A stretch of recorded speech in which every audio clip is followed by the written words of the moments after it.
देव ने कहा, हे भगवान, मैं जो इन जीवों को जल अर्पण कर रहा हूँ यही मेरी सबसे उत्तम पूजा है, और मैं किसी को नहीं जानता और ज्यादा कुछ मुझे चाहिए नहीं। मैं आपसे सिर्फ इतना ही निवेदन करता हूँ। कहते हैं कि मालिक इतना दीजिए जावे कुटुंब सवार, मैं भी भूखा ना रहूं साधु न भूखा जाए।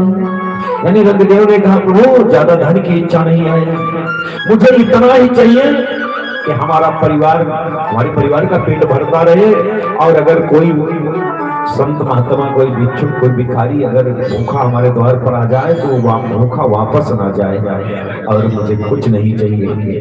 आज जानते हो क्या हुआ? आज जिस रंगदेव ने इस प्रकार से आकाश मंडल की तरफ हाथ जोड़ करके हमारे गोविंद से निवेदन करने लगे, उनके नेत्र सजल हो गए, और इतने में ही देखते देखते बड़ी जोर से बिजली चमकने लगी, बादल गरजने लगे, और देखते ही देखते चारों तरफ जल की वर्षा होना प्रारंभ हो गया।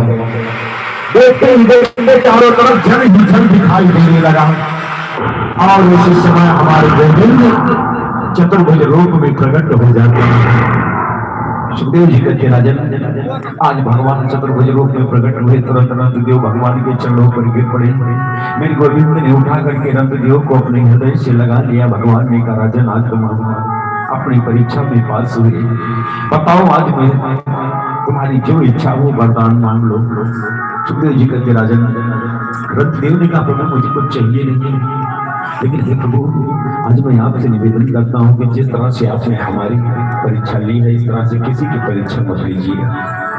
सुखदेव जी बोले, राजन, आज हमारे गोविंद की कृपा हुई, राजा रंगदेव का पूरा राज्य पहले की तरह हरा भरा हो गया, बड़ा आनंद के साथ सारी प्रजा निवास करने लगी, हमारे गोविंद अंतर ध्यान हो जाते हैं।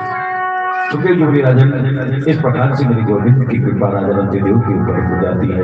बोले, वृंदावन के हरिलाल की सुखदेव जी बोले, महाराज, परिचय इन्हीं रंगदेव के वंश में आगे चलकर के कुरु वंश हुए, जिसे हम कौरव वंश कहते हैं। इसी में से एक शाखा पांडव वंश की हुई। सुखदेव जी कहते, राजन, इसी में से एक शाखा पांचाल वंश, मगध वंश की हुई। हिमवान एक राजा हुए जिनका नाम था राजा देवमीर, और इनकी दो पत्नियां थी। एक पत्नी के दो पुत्र हुए, एक का नाम अर्जुन पड़ा, दूसरी का नाम परजन,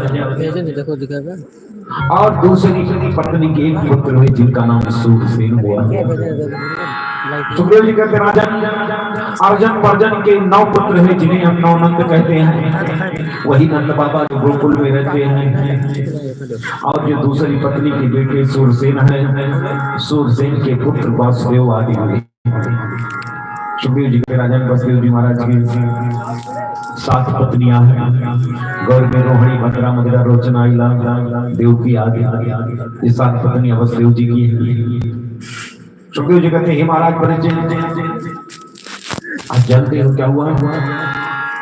श्री सूत जी सब ऋषि से कहते, ऋषिवादी, आज आचार्य श्री सुखदेव जी महाराज परीक्षित को यदुवंश की कथा एक ही श्लोक में पूरी यदुवंश की यानी पूरी कृष्ण कथा सुनाना प्रारंभ कर दिए हैं। परीक्षित चुपचाप बैठे हुए हैं। सुखदेव जी कहते हैं कि महाराज, ये जो वसुदेव जी की 7 पत्नी है ना, सबसे छोटी पत्नी देवकी, दूसरे नंबर की पत्नी रोहिणी।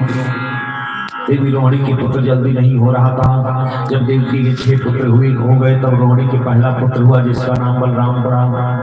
वैसे बलराम जी के 6 पुत्रों को कंस ने अपने जन्म लेते ही मृत्यु की घाट उतार दिया। 7वां पुत्र जो हुआ देवी देवकी को, उसे हम बलराम कहते हैं। 8वीं संतान के रूप में हमारे गोविंद का प्रागट्य हुआ, कन्हैया का अवतार हुआ। मथुरा में जन्म लिया, गोकुल में पालना झूला, वृंदावन में आकर के लीला किया, और मथुरा में आकर के कंस दुष्टों का संहार किया। जरासंध के भय से द्वारिका चले गए। द्वारिका में मेरे गोविंद ने बहुत से विवाह की, कौरव पांडव का युद्ध कराया और उसके बाद उद्धव जी को उपदेश देने के श्लोक में पूरी कृष्ण कथा कहने के बाद सुखदेव जी बिल्कुल चुप।